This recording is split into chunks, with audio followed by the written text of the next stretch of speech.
É mais fácil quando você atende um paciente que ele vem de não tá fazendo nada direito, né? Ou tá fazendo tudo desorganizado. Mas tem o problema que esse paciente, às vezes, também, com você, não vai fazer nada direito também, né? Então, esse tem um problema. Agora, tem aquela pessoa que ela quer começar e está focada. Aí, obviamente, essa é a melhor situação. Ou você pega um paciente que está vindo num processo de perda de peso, ele já perdeu 20 quilos. Você tem que conversar com ele para ele entender que, ó, você já perdeu 20 quilos, não espere que vá perder mais 20 comigo só porque você está passando comigo. E você precisa mostrar algo, quando se fala de perda de peso, que o mais importante no emagrecimento é a manutenção da perda de peso. Porque as pessoas têm uma visão de que ela está perdendo peso e chegou num platô aqui.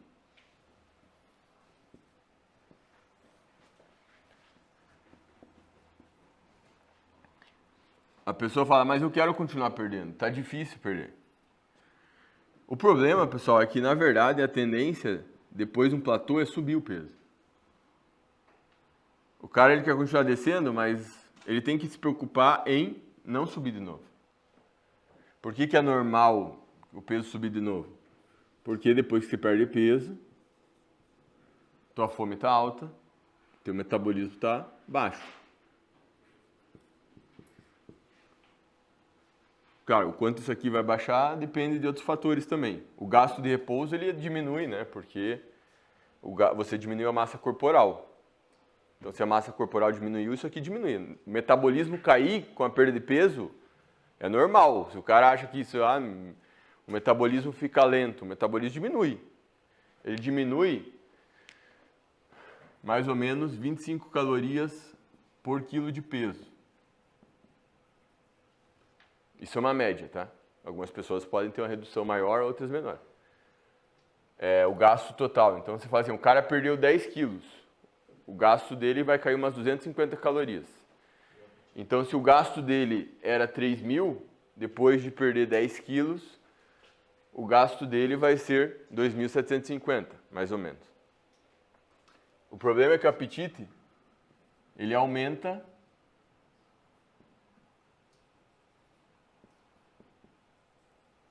Então, o apetite aumenta.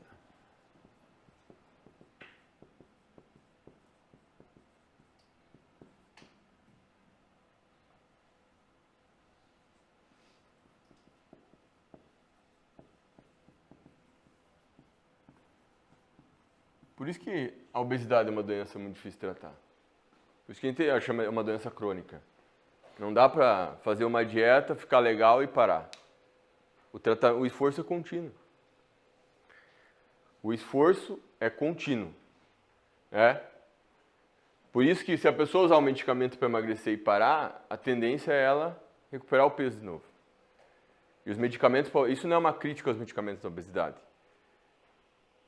Na verdade, o ponto que esses medicamentos eles têm que ser utilizados de forma crônica. É que nem hipertensão arterial.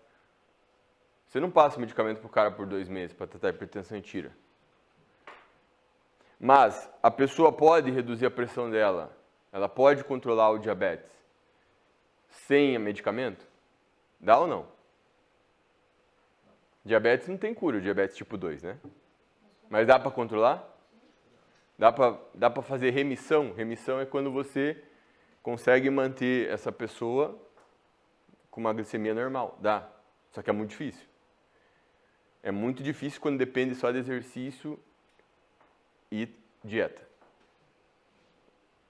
Na bariátrica, a pessoa consegue normalmente, porque a bariátrica faz a pessoa perder muito peso. Ela consegue.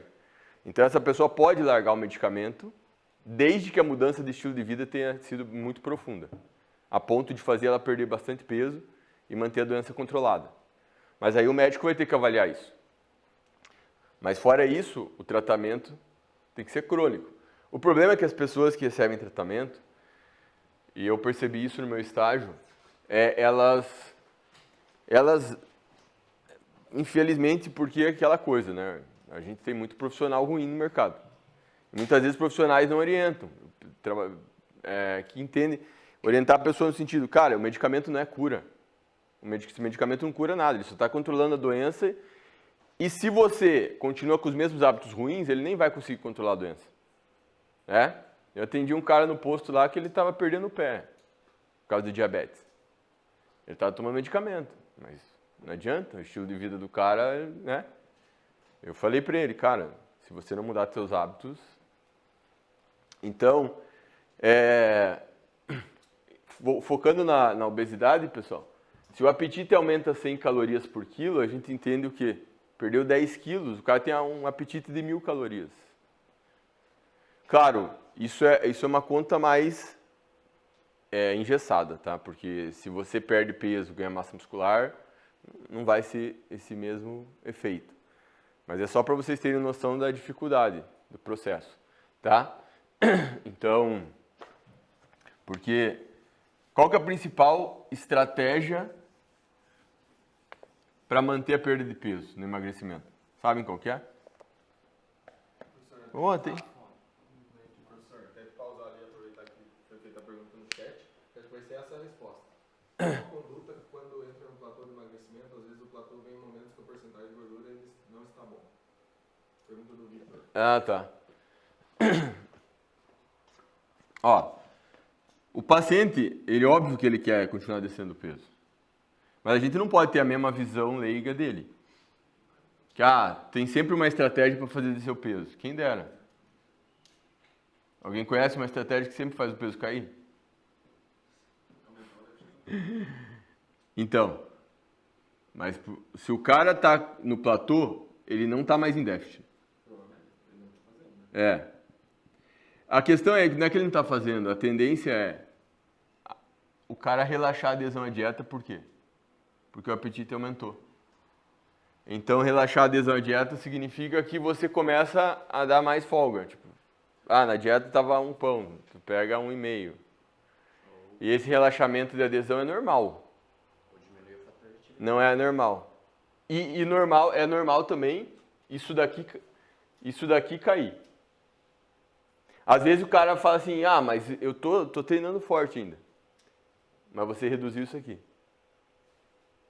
Existe uma tendência do nosso corpo ser mais econômico, né? Por quê? Porque ele entende perda de peso como ameaça. Perda de peso a reserva de gordura está diminuindo, fudeu. Nosso corpo parou lá 2 milhões de anos atrás. Ou seja, ele entende que perder gordura não é algo que você está fazendo de forma planejada. Ele entende que você está passando fome.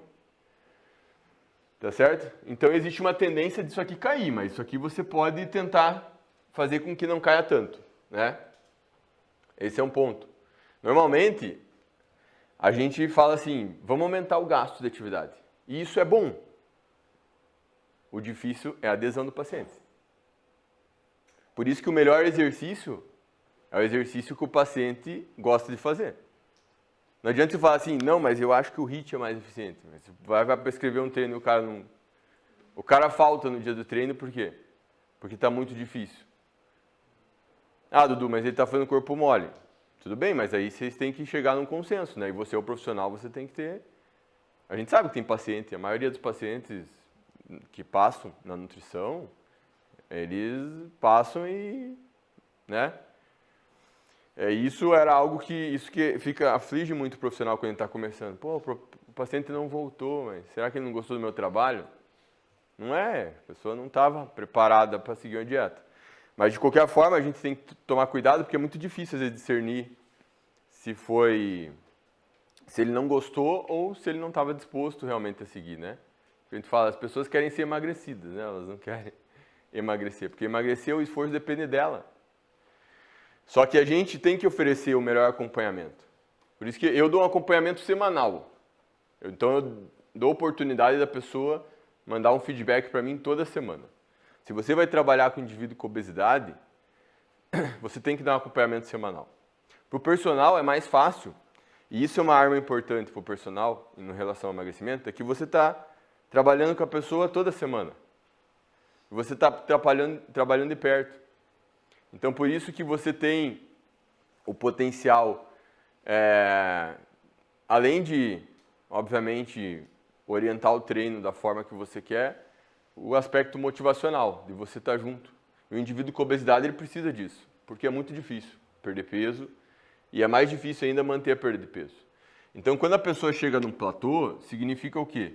Que a ingestão calórica dela, que a ingestão energética está igual ao gasto.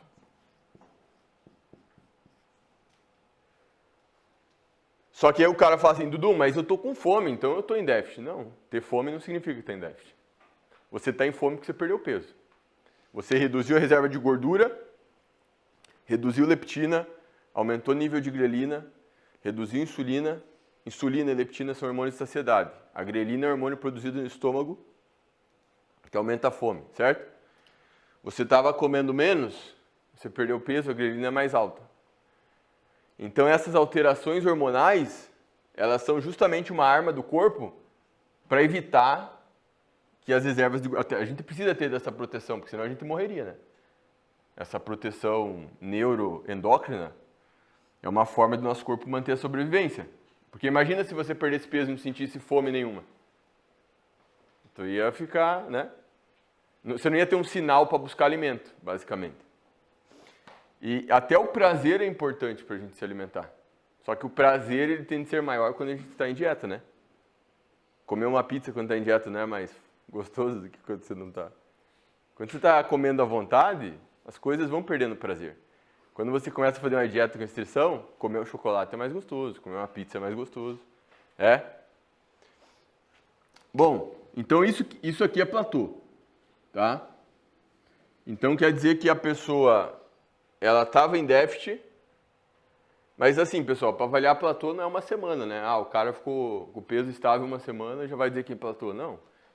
Você precisa ter ali pelo menos um período ali de 4 semanas, e não quer dizer que o peso está estável que está no platô, porque às vezes ele pode estar perdendo gordura e ganhando massa muscular. O peso está igual, mas ele está em déficit, ele está perdendo gordura ainda. Então é preciso ter esse discernimento, né? E aí outra arma para o profissional de educação física. Se você está no dia a dia com ele, você faz a avaliação física dele, né? Uma vez por mês ou a cada 2 meses, porque isso é um diferencial. Tá? Saber fazer avaliação física é um diferencial. Então você fala assim, pô, Dudu, mas eu tenho medo. Cara, começa a fazer com os amigos, compra um adipômetro e se coça. Porque isso valoriza teu trabalho. Às vezes eu tenho que pegar um paciente e falar, manda teu personal fazer, ele não sabe fazer. Pô. O cara tá vacilando, ele tá... Porque se você faz avaliação, você tem um algo a mais, né? E um algo a mais não só no sentido de valorização do teu trabalho, mas em termos de efetividade do teu trabalho. Né? Tanto é, pessoal, que a avaliação física para um indivíduo com obesidade é mais simples. Porque no indivíduo com obesidade, é o que você vai se preocupar mais? Com a circunferência abdominal e com o peso dele. Você pode tirar outras circunferências, principalmente se ele faz musculação, porque aí você tem uma noção. Por exemplo, reduziu aqui, aqui aumentou, é um sinal de que teve hipertrofia e perda de gordura. Né? Reduziu aqui, não necessariamente perdeu massa muscular, depende de quanta gordura tinha no braço. De qualquer forma, a gente tem uma visão melhor do que está fazendo, não tem? Tá? Então, esse é um diferencial também, né, para quem é da área do treinamento. Se você está no dia a dia com a pessoa, você pode fazer algo a mais, além de simplesmente prescrever o treino. Outra coisa que eu acho importante, que eu quero focar aqui, né, que a gente estava falando do platô. A tendência de qualquer pessoa que perca peso é subir o peso de novo. Ninguém perde peso e fica no ponto mais baixo. Se você conversar com qualquer pessoa que fez bariátrica, você pode perguntar para ela qual que é uma pessoa que teve sucesso, que perdeu e manteve. Esse peso que você está hoje é o mínimo que você já atingiu? Normalmente ela fala, não, o cara está com 85, mas ele chegou a 80. Então sempre tem um reganho. O nosso objetivo, quando a gente quer manter emagrecimento, não é que a gente sabe que o reganho vai acontecer, mas a gente não quer que reganhe tudo, né? Tá? Porque quanto mais peso a pessoa consegue manter, melhor a saúde dela. Então, quando a gente fala de platô, a gente tem que orientar o paciente o seguinte: eu quero continuar perdendo peso. Eu falo, olha, aí o paciente fica frustrado se ele não perde peso. O que você fala para ele? Se ele está frustrado e está difícil. E você sabe que ele está se esforçando. Né? Não adianta você falar assim, só vamos aumentar o déficit. Porque você sabe que está difícil. O cara está com fome, tá difícil seguir a dieta.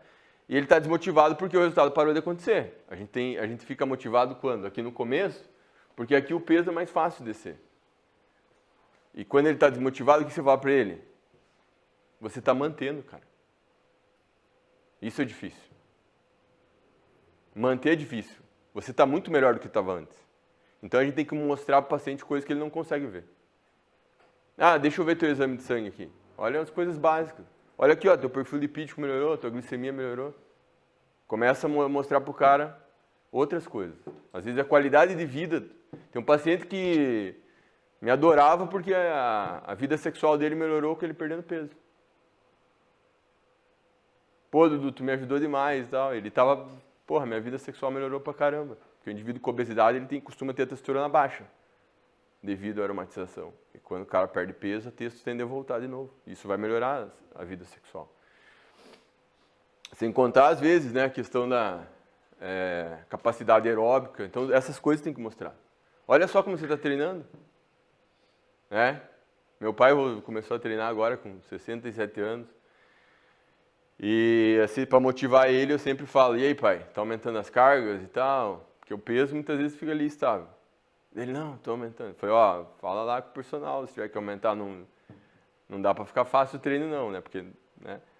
Então a gente sempre tem que mostrar outras melhoras, porque o peso é um parâmetro. Mas manter a perda de peso, pessoal, é um sinal de sucesso. Então mesmo que a pessoa não está perdendo, se ela perdeu 10 quilos, 15 quilos e está mantendo, é um sinal de sucesso.